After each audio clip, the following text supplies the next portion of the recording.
So let's talk a little bit more about the writing process for Sex and the City. Were you guys plotting whole arcs? You said you were talking about themes for each show. We did plot arcs. We thought about, we definitely thought about season arcs. And for me, the Mr. Big Carrie relationship was, especially, beginning from season 1, was how I kind of plotted out the season. And I think there was a lot of, there was certainly some storytelling experience I brought from the 1 hours and the serialized storytelling. So that was something else that I felt like was able to sort of kind of guide me through the season, was that we'd have this Carrie and Mr. Big relationship, and doing a comedy, I felt like I wanted some of the episodes to be close-ended, but there was this sort of through line that the characters would be going through relationship journeys and emotional journeys. And I think the first one, and we weren't really thinking about, or I wasn't thinking about it for the other characters the first season because it was really just 12 episodes, but thinking about Carrie and Mr. Big. And that was sort of like, the through line for the first season. And I think it also just sort of began to inform the Sex and the City storytelling. That first of all, it would be a show that was following a question and a theme that Carrie was exploring that would reflexively also illuminate something in her life and would become about her, and that the characters themselves would be having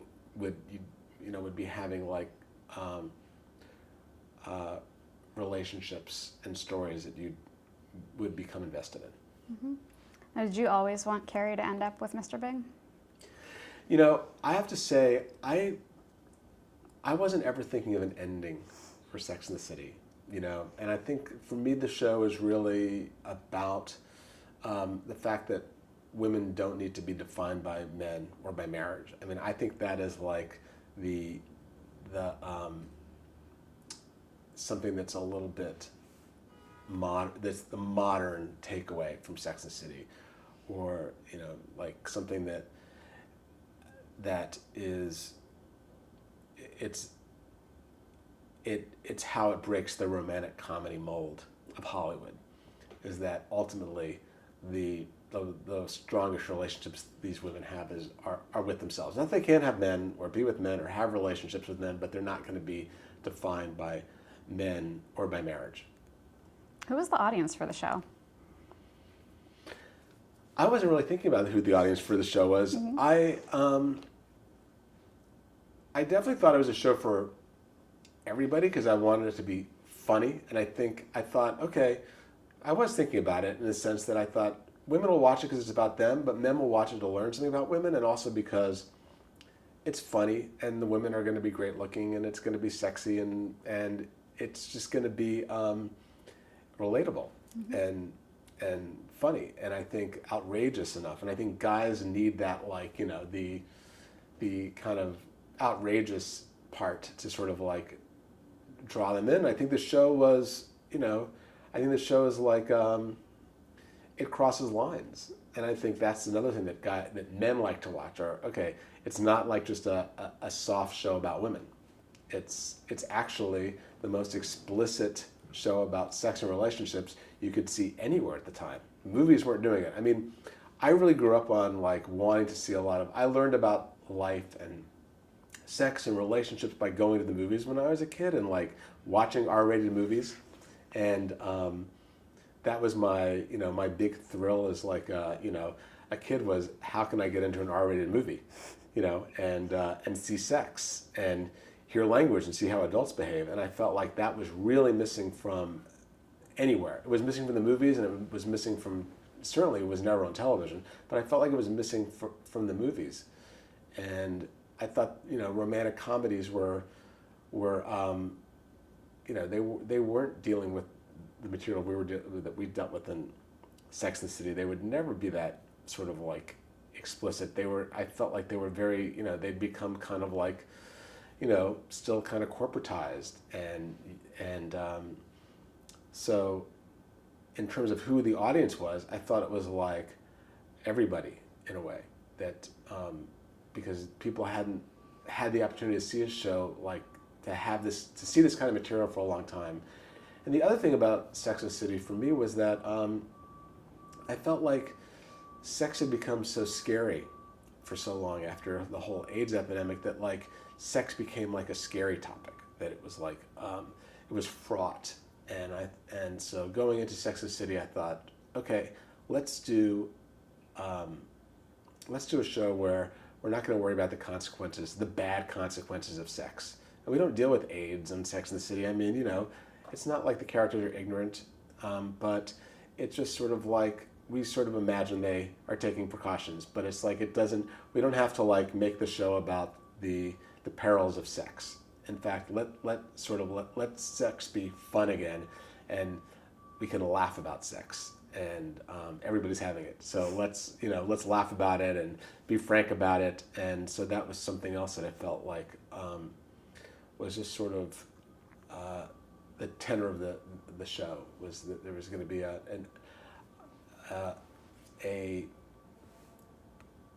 comedic fun to sex and sexuality.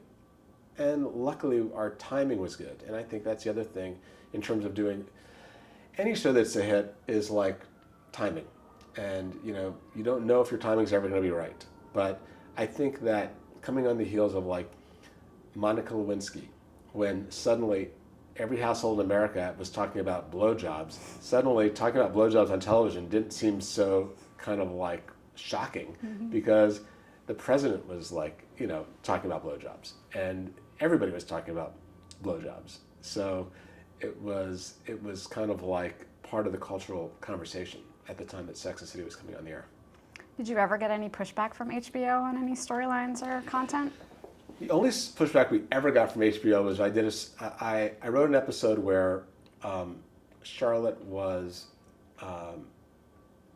dating a guy who was just wanted her to give him a blowjob all the time, and was always pushing her head down, and it led to a lot of conversations about oral sex and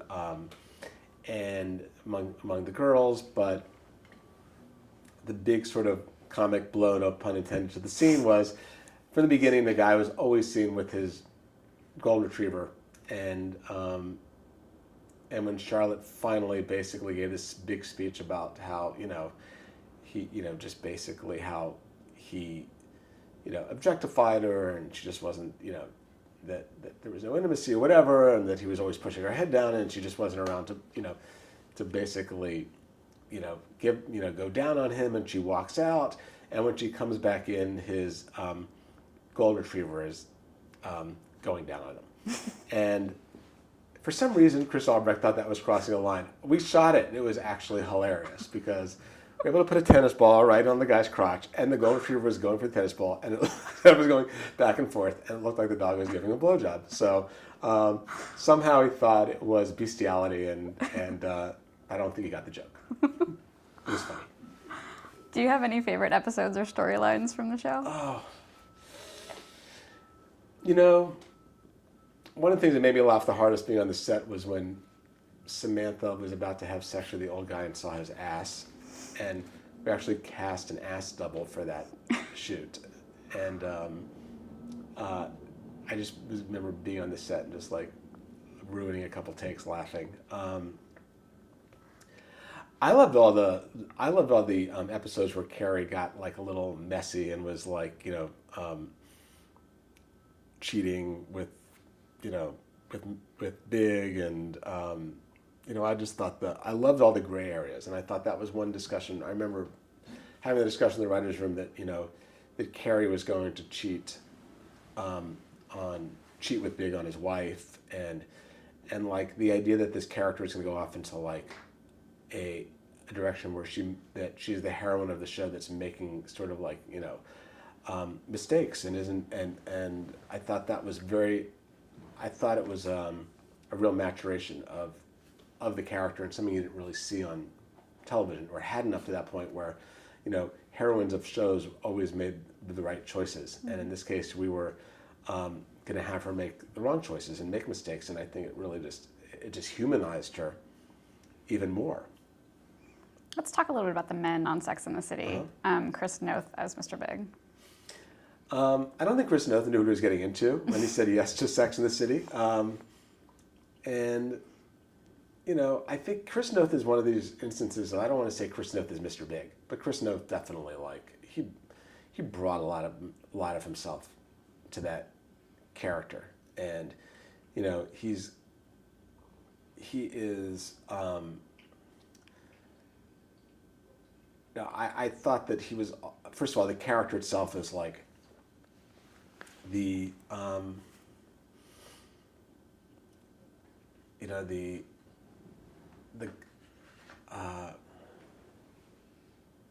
my God, like, I'm totally blanking what I want to say. But, you know, just the guy who won't commit, the unattainable guy, and Chris really understood that character so well, you know. And there were times when he would he'd give us notes and say, no, he'd say it like this, or you know, he was very invested in the character. He brought this just sense of humor and, you know, to the guy, you know, there was a real Mr. Big who I knew that the character is very much based on. It's public knowledge. His name is Ron Galati, and I was very good friends with Ron and Candace at the time they were dating. And, you know, I brought some of my understanding of Ron to the character, but that Mr. Big character, and the reason you can call him Mr. Big, why he doesn't need a name, is because he's just an archetypal male character. Mm-hmm. And that was the whole idea. The archetypal male who will not commit. And I think he especially lives in New York, you know, and I think where there's so many options.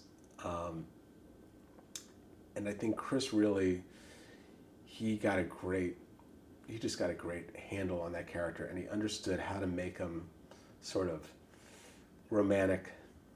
And Chris has a very old-fashioned quality that I love that he brought to Mr. Big. John Corbett as Aiden Shaw. You know, I love John in Northern Exposure, mm-hmm. and we originally thought about Aiden. It was as Aiden Quinn. Am I getting that name right? Aiden, the actor. The actor? Yeah. Yeah, I think it's Quinn. Yeah, we had that. We had him in mind. In fact, that's why we called him Aiden. But I loved John on Northern Exposure. I loved this sort of like laid back qualities from West Virginia. He was like the anti-New York guy. He's made furniture, and he would be like, just, you know, he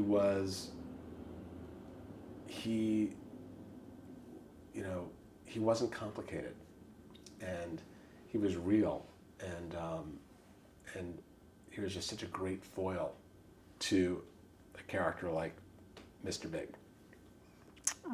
Kyle MacLachlan as Trey McDougal.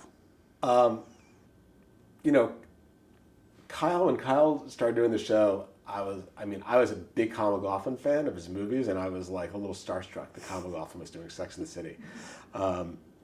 And, you know, Trey is such a character and such a creation, and I think representative of like these hothouse flowers that live in New York, and from wealth and that sort of waspy, that sort of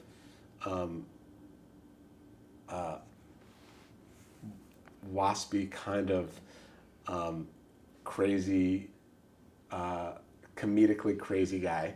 But Kyle really brought, that is not Kyle. But that was he's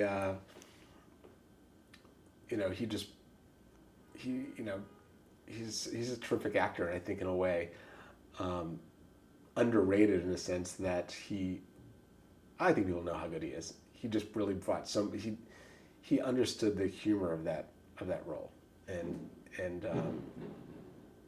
how to make that character come to life in a very kind of like real way. Mm-hmm. David Eggenberg as Steve Brady. David we brought in as a romantic interest for Miranda, and they were just so good.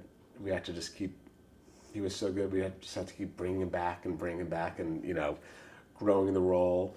One thing about the character of Steve is that the idea that these are women who are really successful, and Miranda especially, a woman who's more successful than the guy that she's dating, and sort of the sort of problems that brings to a relationship, and how that creates its own sort of set of difficulties. And I think that's one thing we were always exploring with Steve and Miranda. And David is a different kind of New York, salt of the earth New Yorker, and brought just so much, I think, just heart to the show. Willie Garson is Stanford Blatch.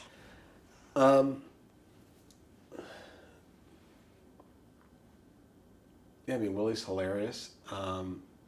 And Stanford was a character that came from the column. That was, that was loosely based on a friend of Candace Bushnell's. And it was like this, this kind of, and when you, so do you, I mean, I'm just asking about the question, like, just more like about... Yeah, about the character, kind of what he added to the show. Yeah, first of all, we wanted a bestie for Carrie that wasn't a girl, and it was like a gay guy who was just plugged into everything in New York, but at the beginning was a little bit of a Broadway Danny Rose gay guy, gay character in terms of, he wasn't like this idea, and he was not like the gay characters that you see that are always like so, just gorgeous and, hunky, and this was a guy that was sort of like, not, that was having his own struggles in terms of like love and relationships, and was always, always a fun character to write, and just added like just like another real New York flavor to the show. So then the show actually won Golden Globes 3 years in a row, 99, 2000, 2001. And then in 2001, it won the Best Comedy Emmy, which was the first cable series ever to do that. Right. What did those honors mean to you? They were amazing. I mean, it was really thrilling, I would say, getting a Golden Globe. It was exciting because I think we were a little bit of an underdog, and it was like kind of like coming from, we weren't part of the TV establishment on HBO. Now HBO is the TV establishment, but at the time it wasn't, and every award we got and got nominated for was like a victory just to sort of be nominated and sort of breaking through into that, into that room. But yeah, it was exciting and surreal and all those sort of things.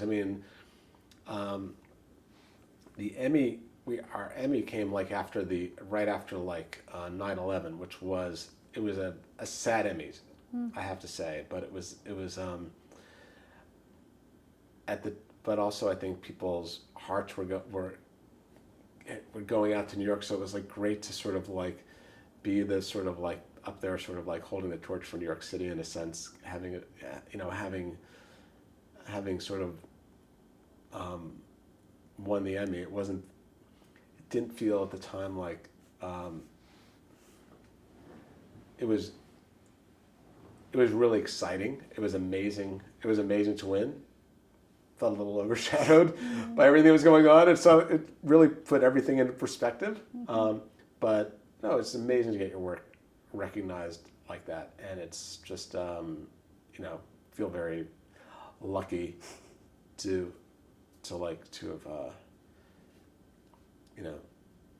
have been there, and just and I think it's more than anything is like just feeling that people love the show, and I think that's the Golden Globes. We really felt just that first Golden Globe was like a shocker because it was unexpected. Certainly for me. It was like, oh my God, it just was.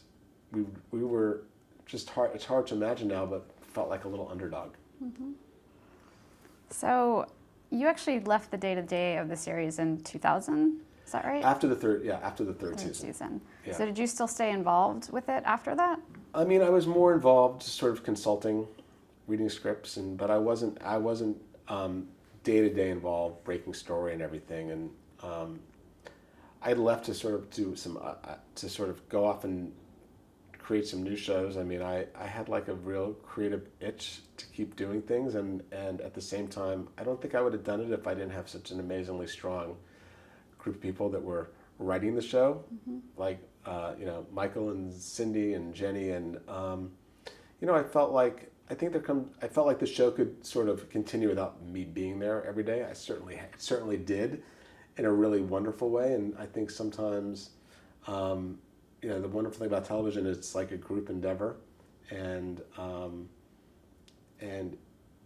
it grows organically. And I think with a show like Sex and the City, when you've got like such a talented group of actors and writers, and there's so much that's already been established, there's like, it's hard to take many wrong turns. It's more like just interesting turns. And I mean, they did a superlative job keeping the show going and bringing it to greater and greater heights as it continued.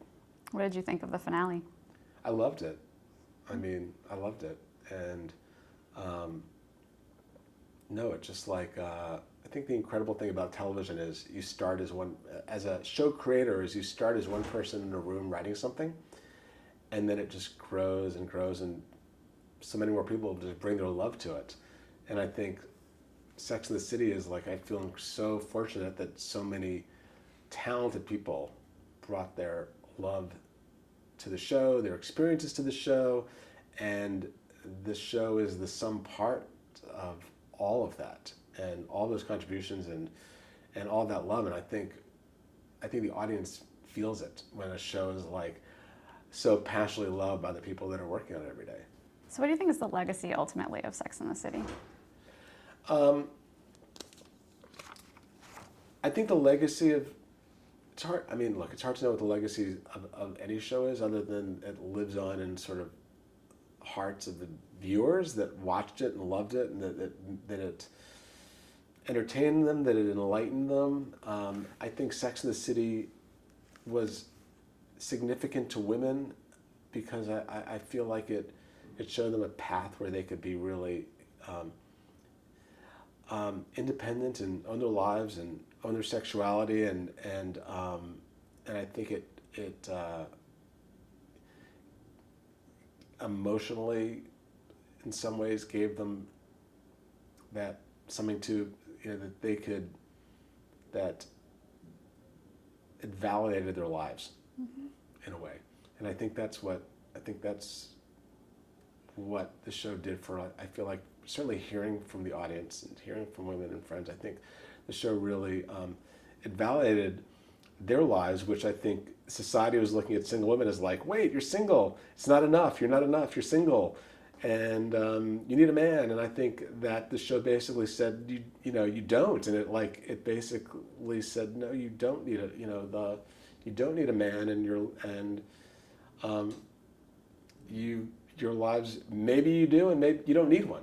And certainly it's not like you should be alone, but I think it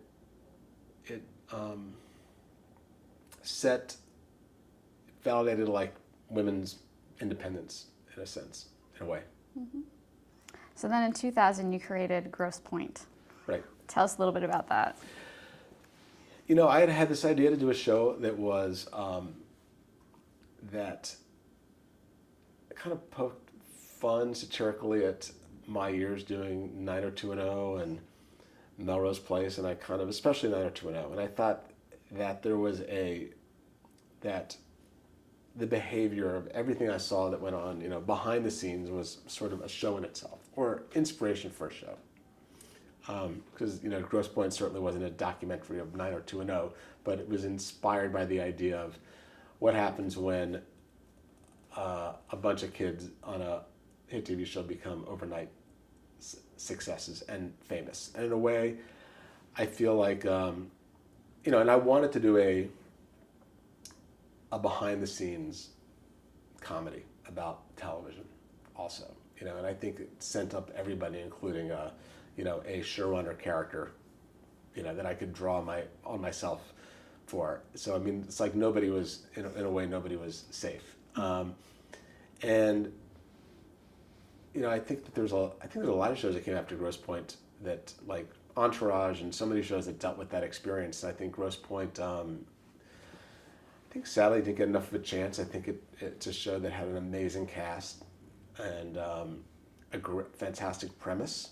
And I think it was on a network that got a little scared of it, and it didn't sort of fit in with a cookie cut, not cookie cutter, but sort of like it wasn't a very networky show. It's a show that probably should have been on a cable network, which I have to say, if I can think about mistakes in my career, it's like shows that I did on network television that should have been on cable. Like Kitchen Confidential that I produced and directed with, based on the book with Bradley Cooper starring in it, should never have been on Fox. It should have been at HBO or Showtime. And so I think there are shows that are meant to be on a network that are sort of, sort of network material, and there are shows that are kind of just really constrained and deadened by being on a network, or just won't get the love ever being on a network. And I think, Kitchen Confidential at the time it was on Fox was paired with Arrested Development, and it's the only thing that mattered was ratings. And it was like it wasn't the I think networks just, as a rule, just don't give a lot of love to shows. They don't nurture shows that don't get good ratings. And I think that in some ways I was probably a little too swayed by my time on 90210 and Melrose Place, where I was at a network that nurtured those shows and sort of like believed in them. And I don't think the networks stopped doing that. I think they're forced to do it now because the bar has just gotten so low in terms of ratings that they have to stick with shows that get low ratings because so many shows are low rated. But I think my experience has been that like networks don't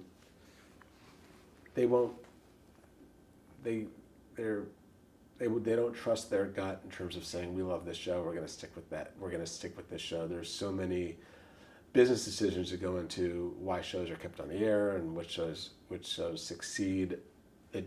If a show's getting huge ratings, that's obvious. But when your show's not getting big ratings, it's sort of the decisions aren't artistic decisions. They're not artistic decisions that go into supporting your show. Mm-hmm. And so that's been disappointing to me because I think you put in as much, if not more, time on a show that doesn't work as you do on a hit show. I mean, I've done a lot of series, and people remember the ones that have succeeded. The ones that didn't succeed weren't bad shows, and they probably took a lot more work, blood, sweat, and tears than the shows that are successful, because successful shows become easier to do over time. They get the support and they get the love, and they just sort of kind of aren't fighting against a bunch of second guessers because you're doing something successful. And I think when you're doing a show that's not, the ratings aren't successful, people tend to look at it from the network side and say something's not working, and then you're dealing with all of that. So less successful shows are a lot harder to do than successful shows. Do you think you've taken lessons from the ones that weren't Yeah, as I mean, successful? I have to say, if I was smart, if I had let's say more of a typical career, I probably would have just stayed on 90210 for 10 years and never left. Because I think that's what you're supposed to do. You're not supposed to ever leave a hit show. But I was too young and just had too much of a creative appetite to do that. And so I just chose to always take risks and try new things. And just what I keep doing. I mean, I just feel like you just have to you can't, in a way, you can't let success inhibit you, because you've got to, I think success can be really inhibiting because you don't want to step out of the sun. Mm-hmm. and because the odds are things don't work in television. But I think for me, I have my most exciting part of doing any series is the first season. That's when it's like really, really exciting and new and fun, and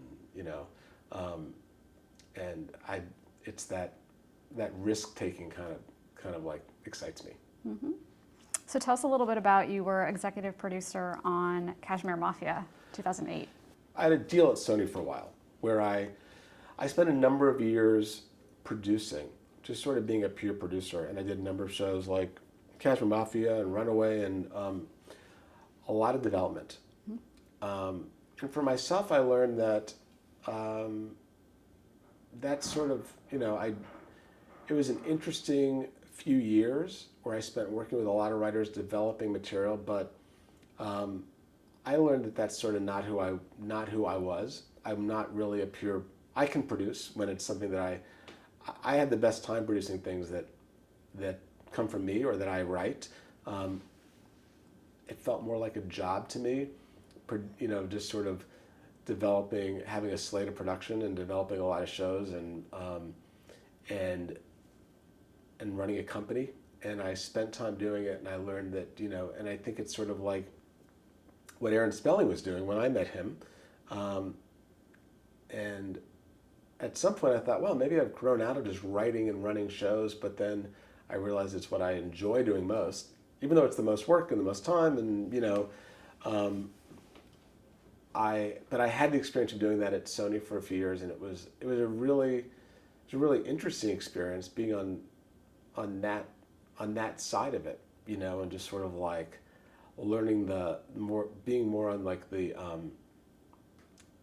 development side and the studio side, and being partners with the studio, and in a way, because you're sort of you begin and you start to think like the studio in a way, because you guys are partners together and you're doing so many shows that you're like thinking like a studio head, and I did that for a number of years, and it was great to work with. I love working with writers. It was great to do that, but I would say that I learned that I'm sort of happiest just sort of writing and creating and running those shows that I create, because I really kind of understand why they work or why they don't work. And it's hard to understand a piece of material that's coming from somebody else. You can sort of look at it from the outside a little bit and try to help shape it, and but ultimately, if you're a writer, it's not the thing you do best, or it's not the thing I do best. So let's talk about your current show then, Younger. Mm-hmm. How did that come about? Younger was based on a book that I found a number of years ago, and it was about a woman who has to lie about her age to get back in the workforce. And she's 40 and newly divorced, and she hasn't basically worked for 12 years, and she finds that, based on the big gap on her resume, she can't get a job. And so Younger for me answers a question that I always ask when I create a show or think about doing a TV series, which is, why does this show need to exist, and what is it saying? And I felt that Younger was saying something that felt relevant, and something that I'd seen a lot of my friends, especially female friends, deal with. They'd taken time off to have kids, really smart, successful women, and then they decide after 10 years, they want to go back to work, and they find that like nobody wants them, and like at 40 years old, they're kind of put out to pasture. And so this is a character who decides that's she goes to kind of outrageous lengths to not make that happen, and because she kind of has to find a job because she needs the money, and she ends up lying about her age on her resume, and she looks very young, and she gets a job as a 26-year-old assistant, and lives a sort of double life as a 26-year-old, and she's a 40-year-old mom to her daughter who's away at college. The other thing this show felt, so this is a book that I'd seen a number of years ago, but the timing felt right now, because the show is also very much about the generation gap between people who are in their 40s and people who are in their 20s, and I felt like that gap had never felt as pronounced as it did right now with social media and just sort of the technological revolution. So the skills that somebody would have to, it's more difficult in a way to sort of like, get back after more has changed in 10 years if you haven't sort of like been in the workplace. And the generation gap, to be able to explore that generation gap between the 20-somethings and the 40-year-olds, I thought was something that like would be really, really fun to do and would create a great sort of story engine. And so that's what I've been doing now. And why did you bring it to TV Land? TV Land, I met with them. I met with Keith Cox, who sort of runs the network, and I hadn't brought it anywhere. And I mentioned that I had this book, and he was very, very passionate about, don't bring this anywhere. I had spent a few years developing some pilots at HBO, and there was one that I had basically came very close to making with Goldie Hawn called The Viagra Diaries, and that it sort of fell apart at the last minute. And one thing I felt was that I feel now is like the idea of networks has become less relevant where a show is on, because it becomes like a network is sort of the first broadcaster, but then really it's on Hulu and it's on iTunes and it's on Amazon, and people are finding content everywhere. So it's about creating content at a place that will support it and love it. And I felt that, rightly so, the TV Land was going to really show younger a lot of love, which they have, and I like the idea of being at a network that is a bit of an underdog, which I think they are, and sort of like wants to take risks and wants to sort of transform themselves. And I think this show is very much about that theme in a way. But beyond that, it's like about being at a place that you really feel like is going to support your show. And I just as going with Sex and the City to HBO, at the time HBO was not a home for TV series. I think it's about the intent of the people that are running the network where you're producing your show for, which is, are they going to love it and support it? And so that was sort of what I was feeling from those guys, and they've been fantastic. So so we're sort of in the midst of filming our second season now. Great cast. Mm-hmm. Sutton Foster, who I've been a fan of forever from her work on Broadway, and Debbie Mazur and Hilary Duff, and it's been a lot of fun. Great. Let's talk a little bit just about your writing process in general. Just a few more questions. Yeah. What do you like about writing?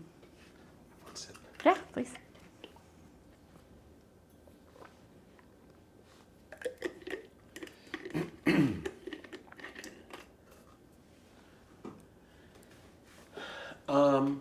What do I like about writing? That's a good question. I love writing when I have a handle on what I'm writing about, but writing can be,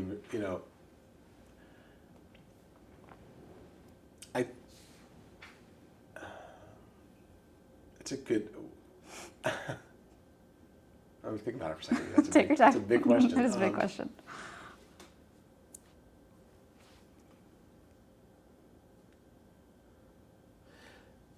I think I write best when I'm really sort of entertaining myself, and I find something that is like, I'm telling a story that's entertaining me, and I'm completely invested in the characters. And so I think that I sort of fall in love with the characters on my shows, and so I begin to love to write for them. They sort of take on lives of their own, and I get, you start to get like great pleasure out of writing for these characters, and I think I develop as much of a connection with the characters as the audience does, and I think it translates when a writer develops that connection with their characters and their sort of love for their characters and enjoyment writing the characters. I think that's what translates to the audience. So I think it's like when I get that, I think I get the same sense of enjoyment out of writing a show when it's going well as the audience does when they're watching the show. I think it's very much sort of a similar experience. When it goes well, I'm laughing at my own jokes. I'm entertaining and amusing myself.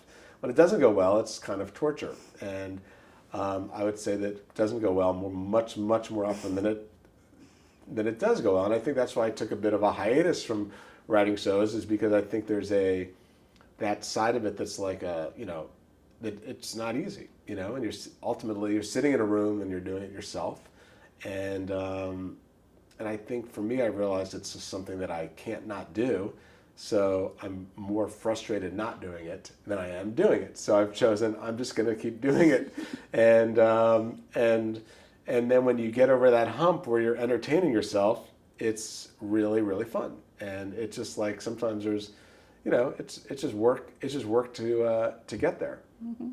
What's your process? Do you use note cards, outline? I like, what I love about writing television, and it's like, as I said, I started as a screenwriter, and I find that working with a group of writers and developing, having even just someone to talk to and bounce things off of, and develop a story together. And I love developing all the stories with all the writers. It's like I like developing everyone's story, because ultimately, as a showrunner, you're responsible for the story and the script.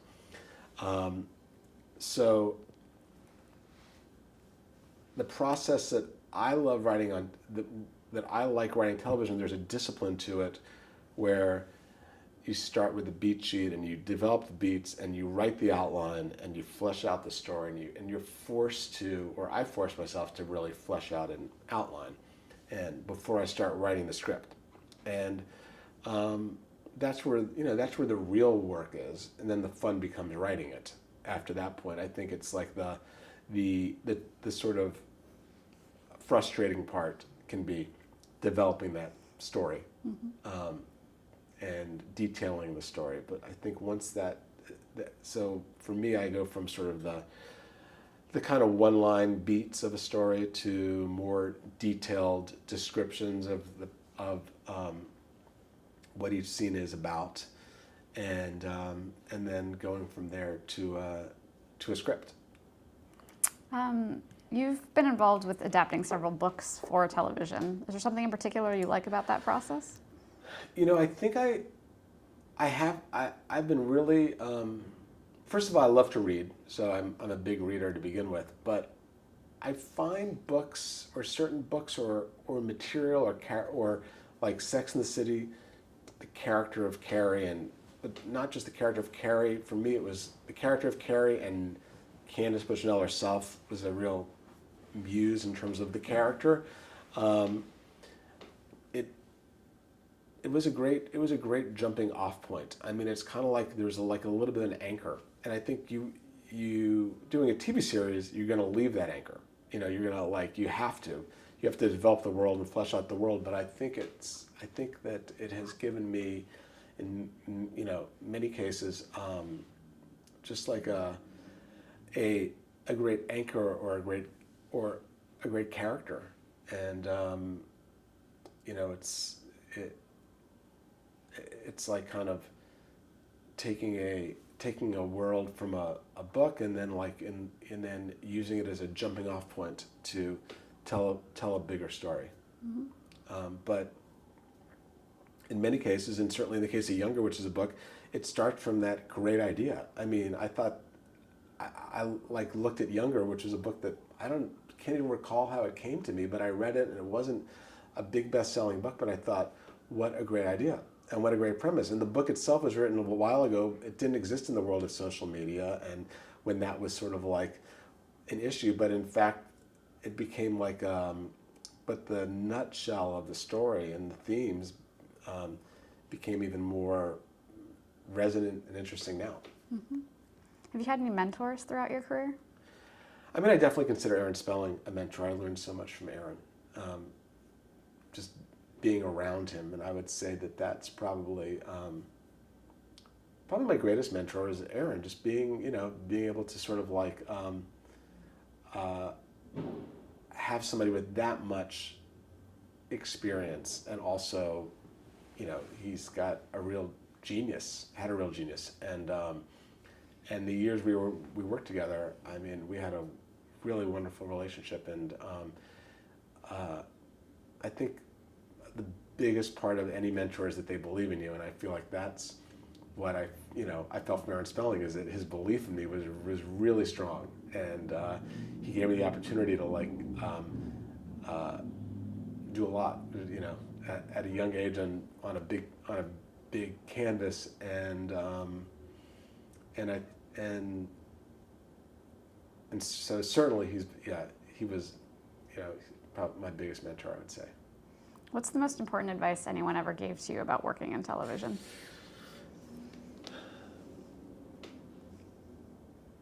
I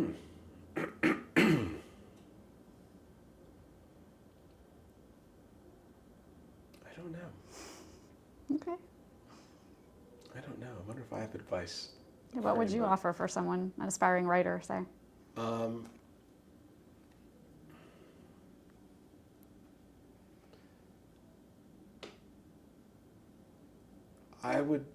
I would say just follow your own voice. Don't try to do something that you think will be successful. Just follow your own voice, and I think that's really important. And I think television to me now is like the opportunities are just like amazing, and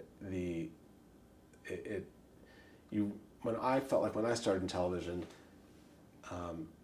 it was like a little box in terms of what you could write about, and I think I broke out of that box by creating Sex and the City, and I like to think that it kind of created more opportunities for other people to like do the same thing. But now I think television is like kaleidoscopic in terms of the amount of anybody's voice can work on television now, mm-hmm. and that's really cool. Mm-hmm. What would you say is your proudest career achievement? Wow. I know these are the big questions. I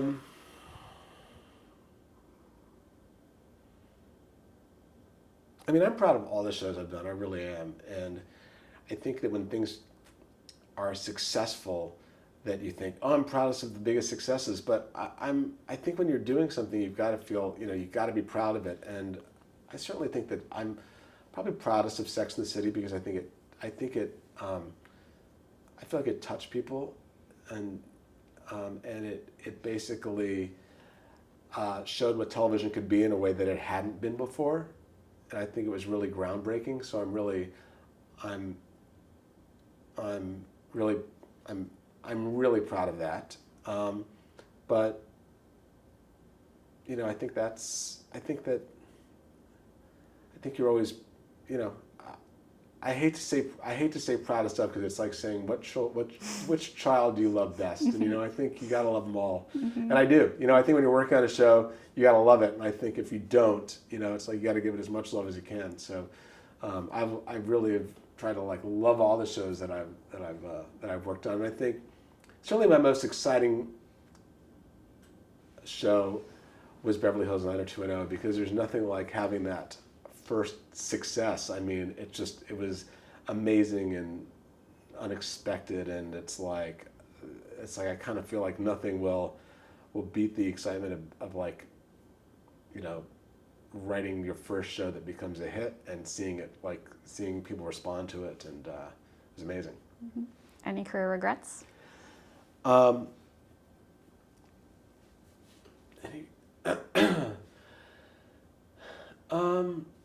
Probably just spending more. I wish I'd spent, the past number of years, I wish I'd spent more time writing and less time producing. But I think I got a little tired of writing. I think I spent a lot of years writing, and I just needed a break. But I wish I'd kind of like maybe spent a little, just a little more time, spent few more years, whatever. I'm trying to be articulate now. I think it's tough. I don't know. I feel really like I feel lucky because I feel like even anything I would go back and say I regret, this has been an experience that I had to have, and that I wanted to have. So they're not regrets. They're just sort of like, okay, I think people tend to define anything that's not successful as a regret, but I think that's I think I've learned a lot from everything I've done in this business, and it's like I think I've learned a lot about myself and what makes me happiest also, and I think you got to go through that whole learning curve to get there. Mm-hmm. So I'm just excited that I feel like I'm really doing the same thing that I was doing 25 years ago in Beverly Hills 90210, and it's like I'm doing it in the same way, and it hasn't changed that much, and it still is it's still not easy, but it makes me the happiest. Where do you see yourself in 10 years? Wow. I hope doing the same exact thing I'm doing now. I would like to just be, I'd like to be doing exactly what I'm doing now in 10 years, writing and producing something. Thank you so much for sitting down with us today, Darren. Thanks. This was great. Thank you.